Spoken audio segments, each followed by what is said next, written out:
Hey, good afternoon, everyone. Once again, it's Hector Aguilar and Ben Pai Champagne with Aguilar Realty Group.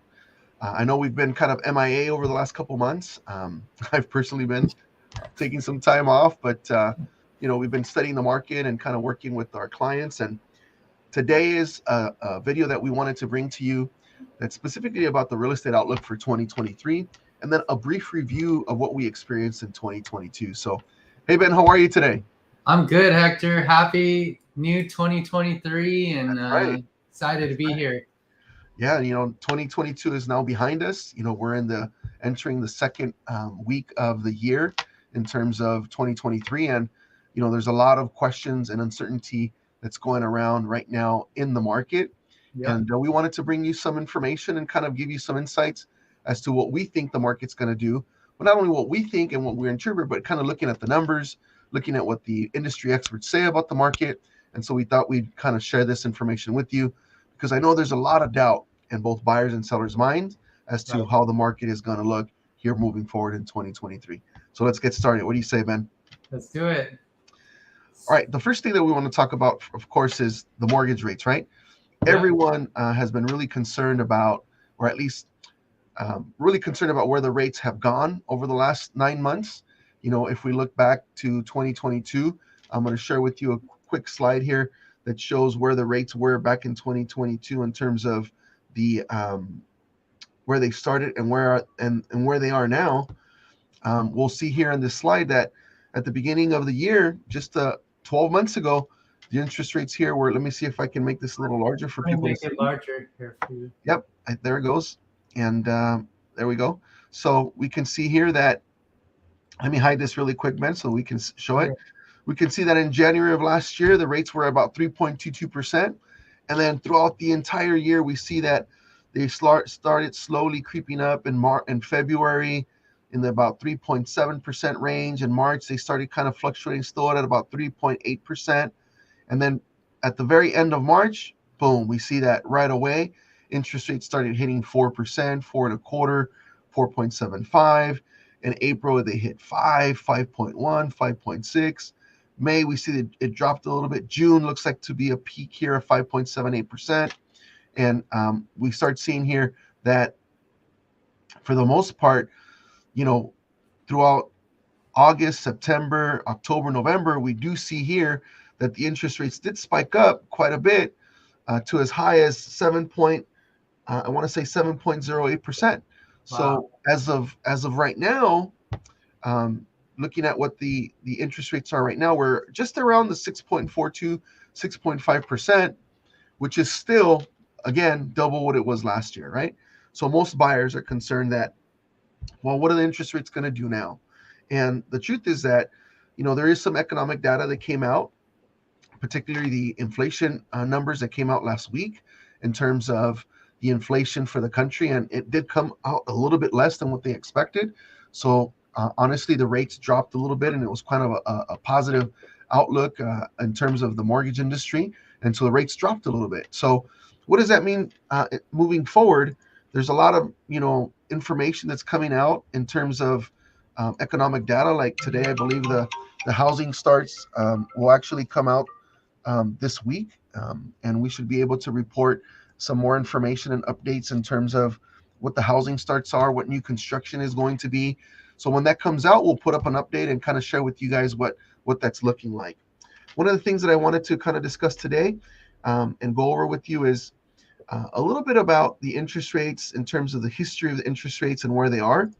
I'm going to share this particular slide here real quick and let you know that for the most part, the interest rates have always been associated with the 10-year treasury, right? Right. As the 10-year treasury goes, typically interest rates go too. We've seen that historically, that difference between the 10-year treasury and the 10-year treasury yield and the mortgage industry or the mortgage rates has been typically about 1.8%. As you can see here, from 2000 through 2021, that was the average. Now today, that margin is quite larger. It's actually a point larger, and you see it's about 2.8%, and it's reflective in the interest rates that we have today.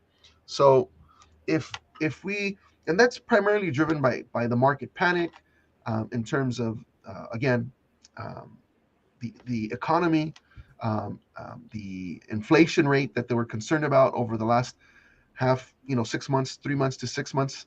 And so now we're starting to hopefully think that as the economic numbers continue to improve, that the mortgage rate will probably drop. And if the interest rates were reflecting historically as to what they would normally be, we would realistically be at about 5.5% when it comes to the mortgage rate, right? But because of the economic uncertainty and the Feds wanting to adjust their rate, every month over the last 6 months, we see that the interest rate mortgage rates have been higher than what we would typically expect at this time.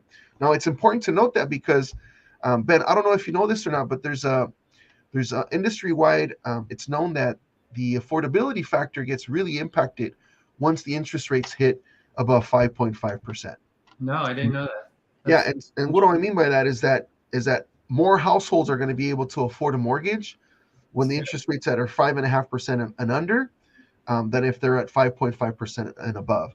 That doesn't mean that people won't be able to afford them when they get higher, but it just means that there's going to be less buyers in the market that can afford a mortgage when it's above 5.5%. So, looking at the interest rates of today at 6.5% certainly is a lot less than that at the peak. I want to say at the peak they got up to about 7.625, if I'm not mistaken. So, Wow. we're definitely a point less, and that's good news for buyers, right, Ben? That's pretty cool. Yeah, I mean, definitely.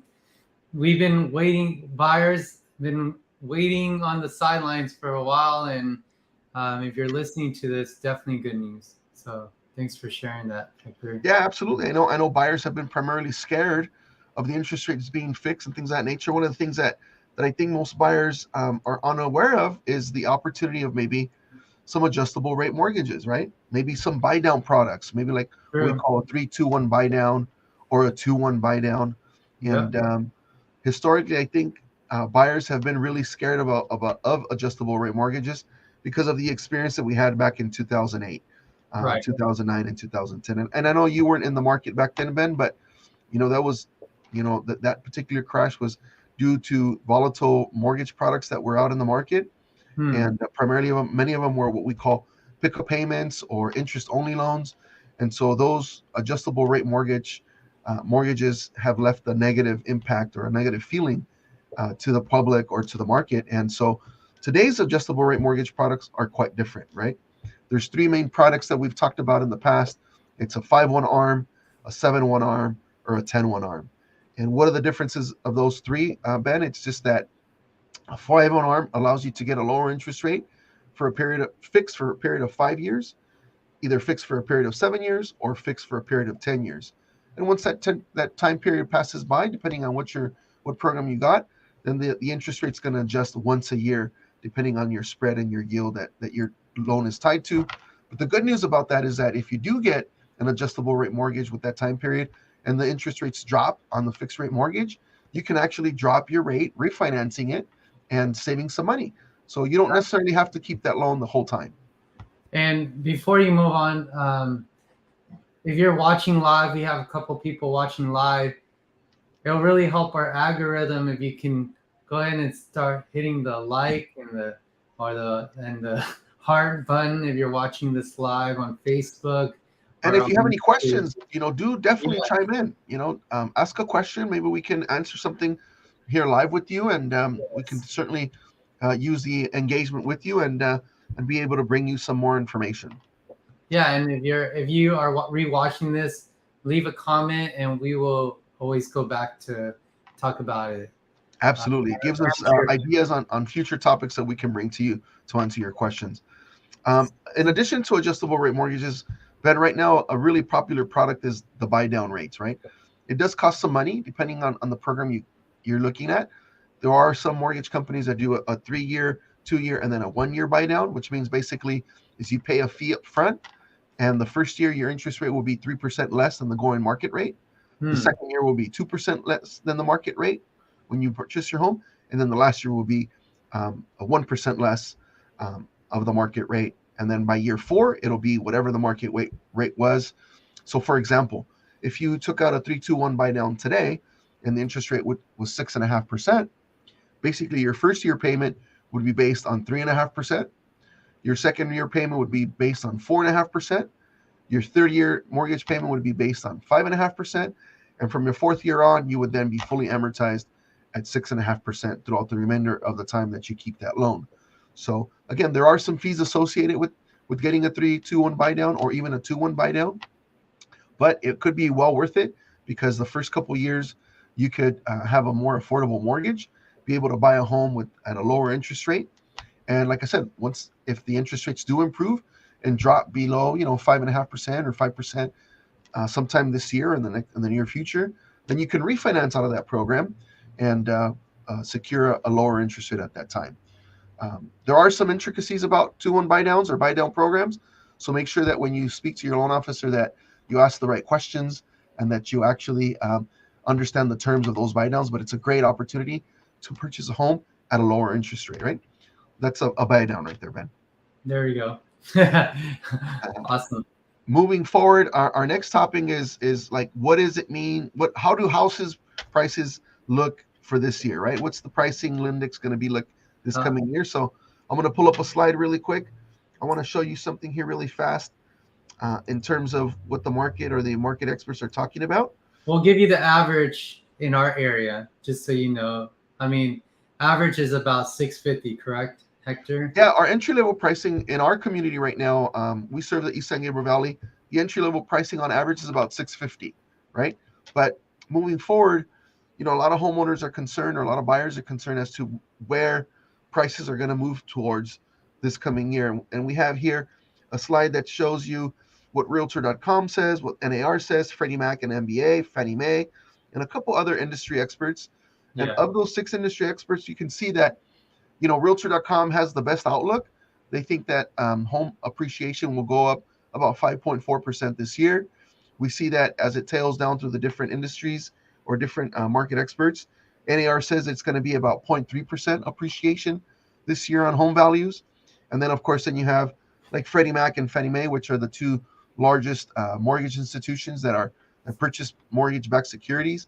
Their sentiment is that prices will drop maybe 0.2% or maybe even 1.5%.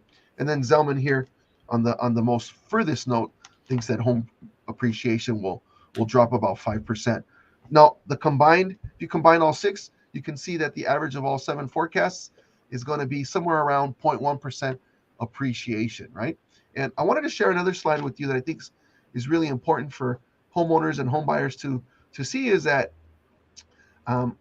in the years of 2017 through 2020, we saw an appreciation of values on homes somewhere about 12% in that 3-year span, 2.5, 3-year span, right? So if you divide that up by 3, you can see that the average yearly appreciation of homes year over year from 2017 to 2020 was about 4%. And historically, I've been in the business 30 years. Historically, that's about the normal increase in valuation over homes, or appreciation on homes, has been typically between 3 to 5%. There have been some times where it's a little bit higher, other times where it's on the lower end, but on average, it's about 3 to 5%. So why am I sharing that information with you, right? We can see that from March through the pandemic up until about September of 2022 last year, and that 2.5-year period, we can see that home appreciation was really abnormal, right? We can see that homes appreciated 38%. And what contributed to that? Well, the pandemic was definitely something that most industry experts didn't expect. And what happened, right? Where the nation was shut down September of 2020, we were on total lockdown. So, families were caught up at home, couldn't go anywhere. And so many families decided, hey, you know what? I need more space. So they wanted to either move from condos or townhomes or even apartments and buy a house, right? Have a 3-bedroom, 2-bath, a little bit of a yard, somewhere where the kids could run around. So that definitely had an impact in terms of demand, right? The other thing that happened too is the pandemic caused an insatiable amount of demand, and the inventory dropped, right? There are some homeowners or homeowners that at that time decided, well, maybe right now is not a good time for us to list our property, because where are we going to go? And they had some uncertainty as to how the pandemic was going to impact the economy. So there's less inventory. So what happened? Actually, there is so much demand and so little inventory that the prices were definitely affected. I think we were if I remember correctly, one of my listings I had 27 offers come in on one of my listings that Shit. ended up selling for, I want to say, like $120,000 over asking price, right? If Wow. you remember, that was that property in West Covina on Vine, Ben. Yep. That was So we crazy. experienced it with our clients as well. So what did that do? It actually increased the appreciation on home properties in an abnormal way, right? We see that on average, if we divide 38% by three, you're looking at about maybe, I want to 12. say, about 13%, maybe 13.5% increase in valuation every single year for about a 2.5 year period, which is not normal, right? Let me divide that up really quick. Divide it by three because I don't want to give you the wrong information. Yeah, it was about, oh gosh, almost like 18%, right? 18.5% increase in value on homes in a 2.5 year period per year. So as you can see, it was a little abnormal. And the reason why I share that is because going back to our previous slide, where the industry experts, the average say that it's going to increase about 0.1%, we're kind of going back to a normal increase in value year over year. Yeah, maybe it's not exactly a 1 full percent, but it is going to continue to increase, right? One of the things that we've noticed right now, Ben, is, I don't know if you noticed or not, but I'm starting to see more homes on the market. Our inventory locally is increasing, right? Yeah. And with the local inventory increases, what that means to buyers is they have more options. They have the ability to go out and actually see more homes, maybe make uh, better offers on their property. We are seeing homes that are taking price reductions on their property because sellers still want to sell. And that goes on to the next question. The next one. Does all this mean that it's the right time to buy? Right? Is it the right time to buy? Right. Right. So here's the thing: is that what we've noticed is with inventory increasing, that gives buyers the opportunity to get more options, right? To see more homes. Not only that, but sellers have now more competition, right? There's more sellers coming to market. So naturally, what happens now, we have more inventory, buyers have more options. And for buyers, it's actually a great time to buy because they're able to maybe offer a little bit less than the asking price, right? Versus having to offer, 10 or 5 or 10 or 15% above asking. That's not happening right now. Right. The other benefit is that maybe they don't want to, maybe they need some help with closing costs. Well, sellers are more willing to help with closing costs. Now, it's got to be reasonable, right? Anywhere between 3 to 6% is what a seller can contribute. But I wouldn't recommend making a $50,000 offer less than their asking price and then asking them for closing costs. I would, talk to your agent, talk to your mortgage company, and find a happy medium. Hey, do I offer, $10,000 less, but then get $15,000 in closing costs? And to be honest with you, that means less money out of your pocket as a buyer, right? As a seller, you're opening up more opportunities to buyers to buy your home. So it's a good opportunity right now for both buyers and sellers to actually go on the market right now. I think that window, that opportunity is actually going to be becoming less and less. And I'll tell you why. If we start seeing the interest rates continue to trend down as we have over the last maybe week or so, then there's going to be more buyers coming back onto the market, right? If we get closer to that 5.5% interest rate that we were talking about, Ben, do you think more buyers will want to come back to buy? I think so. I mean, for Yeah, sure. it'll be more affordable, right? Way more. Um, Yeah. and with it being more affordable, then more buyers are going to want to kind of jump back into the market. If there's more buyers, I mean, there's more competition for buyers, and then sellers may not be willing to contribute to you to your closing costs, or maybe even help you with those buy down programs that we shared with you that do cost some money. But maybe the sellers can offset it by them contributing to your closing costs or your buy down. So it is a really good opportunity right now, but it's hard to say how long that window will actually be open. Okay. Maybe some sellers might be thinking about this question here. With low inventory, should I put up my house on the market? And typically in a buyer's market, will I still get top dollar?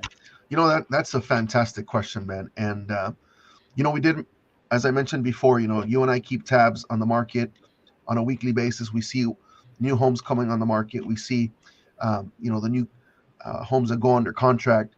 And I think it's an opportunity for both buyers and sellers to come on the market as soon as possible, right?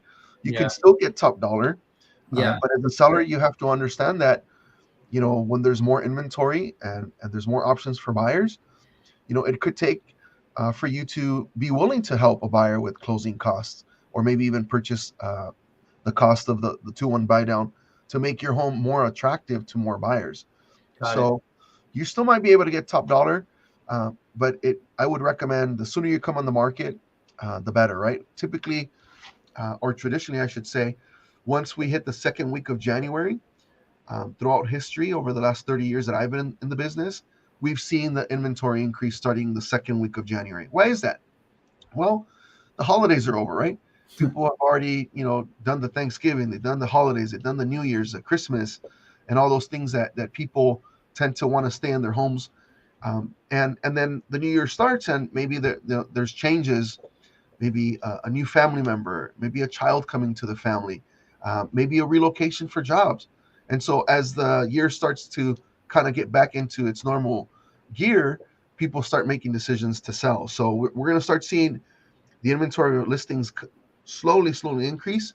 And typically by February, late February, early March, as we start hitting the spring months, we're going to definitely see an influx of inventory. So It's as a good. seller, honestly, I think the best thing to do is to get in front of all of these other people that are going to be listing in February, March. Yeah. I Now would they think do it, yeah. right? Now, Yeah. 'Cause it typically takes 60 to 90 days to find a house, they say, right? So start yeah, now. absolutely. So and to your point, Ben, is the days on market right now isn't what it was last year, right?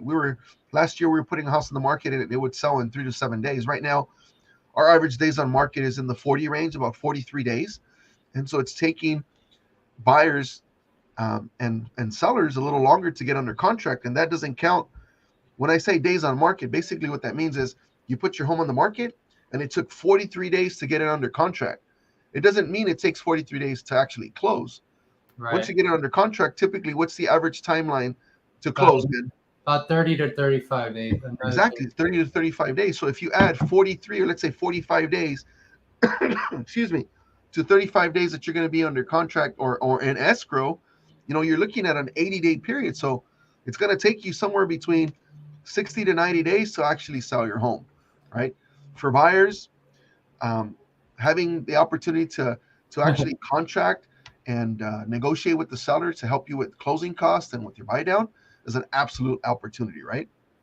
Um, if more sellers come to market in February, March, and the rates come down, then you might have more competition. So, it's important to take a step forward now and get ahead of the game. So, if you're a seller and you're thinking about maybe putting your home on the market and you want to see what the value of your home is currently right now in this market, please reach out to us. We'd love to sit with you and kind of do an analysis of of where we feel that your home could sell for. Now, keep in mind that historically, when we price a home, we look at the industry, what it's done over the last 30, 60, 90 days.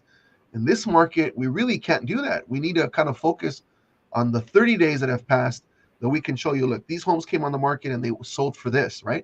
So you may not be excited about the number that we might share with you, but all we can do is present the numbers to you, present the data, give you our best recommendation in terms of pricing so that we can guarantee a sale for you and be able to get you on to the next phase of your life, whether you're downsizing or you're maybe getting a larger home or maybe even relocating out of state. We can actually help you with that as well, right? I want to mention in our team meeting this past Monday, this question was really good. Um, as a buyer, how much do I need to make in Los Angeles County area? And we kind of are talking about this more because now the market has shifted.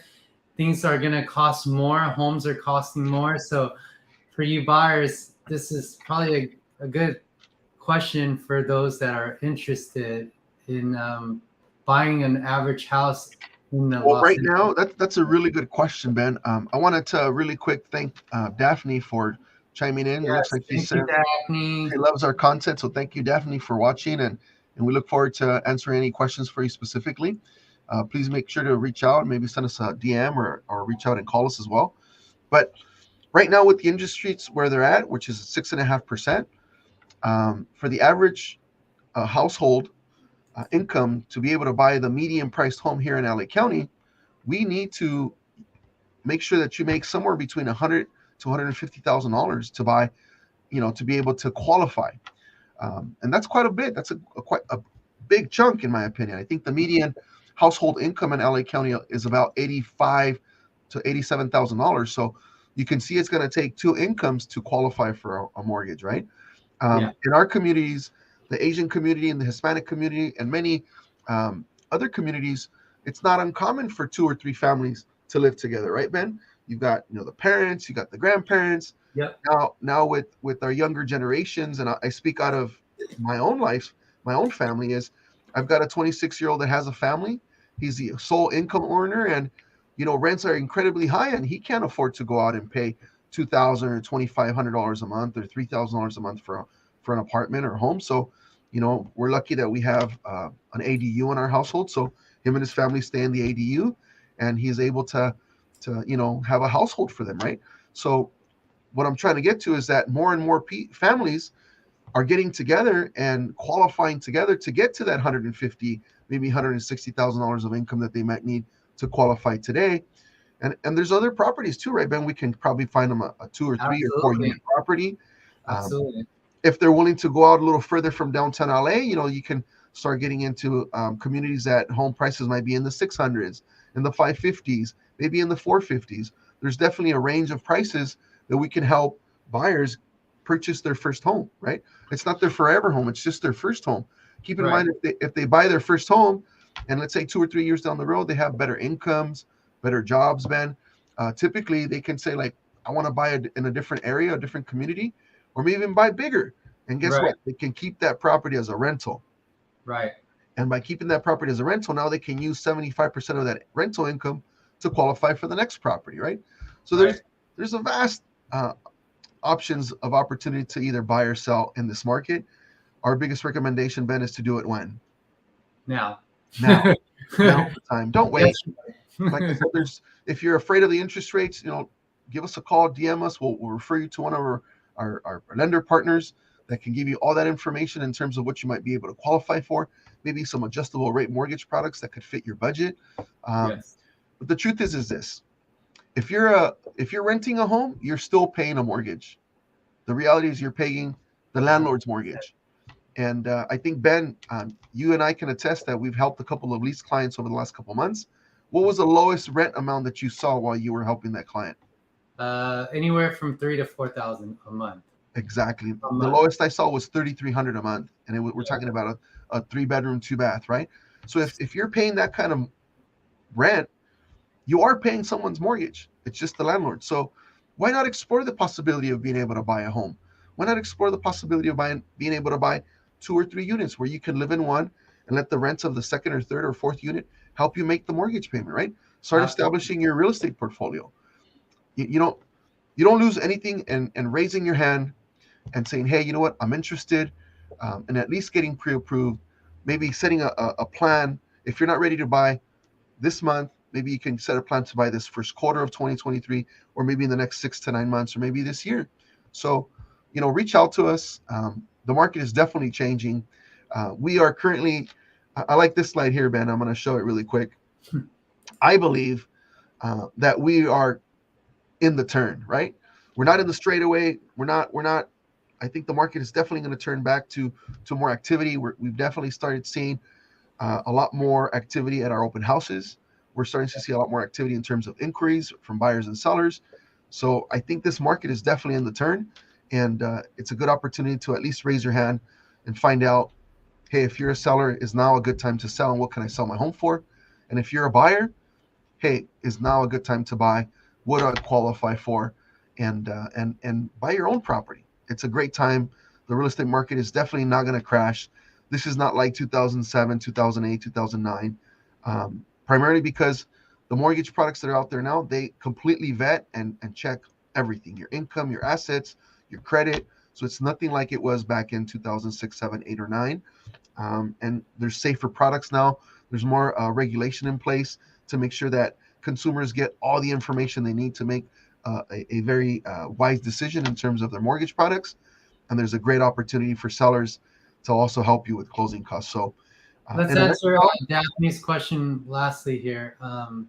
Are you saying that you should not sell your first home but use it as a rental property? Daphne, that's a great question. That's a great question. It's going to depend. And I say that depend because, for example, let's say you own a home and you've got X amount of equity on that property, and you want to use that equity, pardon me, to buy your next home. You may need to sell that Yeah. home to access that equity to help you with your down payment and purchase of your next home.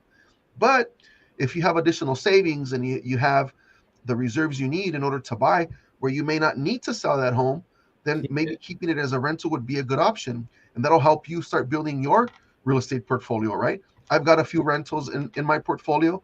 And that's what I teach my clients to begin with is, hey, let's start with the first property where you can come in with 3.5% down or even 3% down, live in it for at least 1 year. Once that year is up, if you want to move up to another property, you can buy the next property with 5% or 10% down and keep your initial property as a rental. The benefit of having that property as a rental is that you can use 75% of the proposed income on that rental to qualify for your next home. So, Daphne, I hope that answered your question. It just depends on what your goals are, and it depends if you have the assets available to buy your next property. Great question, Daphne. Thank you for submitting that question. Anything else, Ben, that we can talk about in regards to the outlook for 2023? I think we covered it all. We covered what experts are saying about the market. I believe with things, it's not gonna crash, guys. Don't. Even the experts are saying like it's not even a 1% like change in the market. So that's worth repeating right there. And you just gotta lean to your real estate professionals to keep you updated of what's here to come, and we're here to do that for you guys. So Absolutely. I'm And excited. thank you, Ben, for mentioning that. I think that it's important for us as professionals to bring you all the data that's going to help you make a decision. Right? We don't dictate the market. We just look at what's happening in the market in terms of the numbers, the data. We look forward to seeing what the economic data is going to be coming out in terms of existing home sales, new construction sales, and also unemployment and some of the national economic numbers that definitely influence real estate. As you know, we believe that as the real estate market goes, so does the economy, right? The real estate market drives so many economies when it comes to buying a home, from furniture to electrodomestics to so many other things that we contribute to the economy. So I believe that we are in a turn, and I think the market is definitely going to improve. I think we're going to see buyers come back to the market as the interest rates drop a little bit, and with also the advent of new listings coming to the market here moving forward in January, February, and March. I think buyers are going to have the upper hand, and sellers have the opportunity to be able to sell their homes for the top dollar that they can. So, with that said, it's an honor to come back to you guys, and we look forward to putting out something new at least once every couple weeks, if not more often. And if there's any topic that we can cover, that we can help cover and maybe help you understand a little bit better, that's going to help you make a better decision in terms of real estate, please do chime in, send us a DM. It looks like Daphne says she's sharing our video. So if you know someone that could use this video information, do share it. Daphne, thank you so much. And she's asking, do we have any information that we can share with regards to veterans who might be looking to purchase a home? Absolutely. One of Yeah. our mortgage partners is an absolute specialist when it comes to VA loans. We've helped multiple veterans not only move out of state, but move into the state and relocate into different parts of the country. So reach out to us, send us a DM, and we'd definitely like to connect with you and give you some more information about veterans. I think what I'll do next is maybe we'll put together a veterans only type of live stream where we can invite an expert in VA, a lender in VA that can give us some more information and answer some questions about veterans programs that are out there. But yes, we have experience with helping veterans, Daphne. So do reach out, and wherever you are in the country, we have lender partners that we can refer you to. We have also realtor partners that we can refer you to in all 50 states, including Puerto Rico. So if you guys are interested in buying in anywhere in the country, please reach out. We'd love to refer you towards some of our professional partners. And thank you for joining us. And thank you, Daphne, for your contribution to our live stream. It definitely makes it a little bit more fun. And we'd like to respond to your questions. So Thank you, without everyone. further ado, anything else, Ben, that we should talk about? Last but not least, I think we should always let everyone know that we definitely have a lot of vendor partners from construction workers, solar. If you need any home essential needs, we can definitely help you. We have a huge list of vendor partners that we recommend, from That's a good termite point. inspections and everything. So if you have a home, you already have a home, need to improve it, we have that resource for you too. So Absolutely. That's a good point, Ben. Over the years, we've created, relationships with a lot of vendors, from plumbers to electricians to roofers, yeah, painters. These are vetted contractors that we've worked with in the past. So if you have any need, please reach out. We'd love to get you in the hands of someone that we trust. So once again, thank you for joining us today. I'm glad that this is our first stream year for this year. I hope it's not our last, and it won't be. I promise you that. We have so uh-huh. much more to bring to you.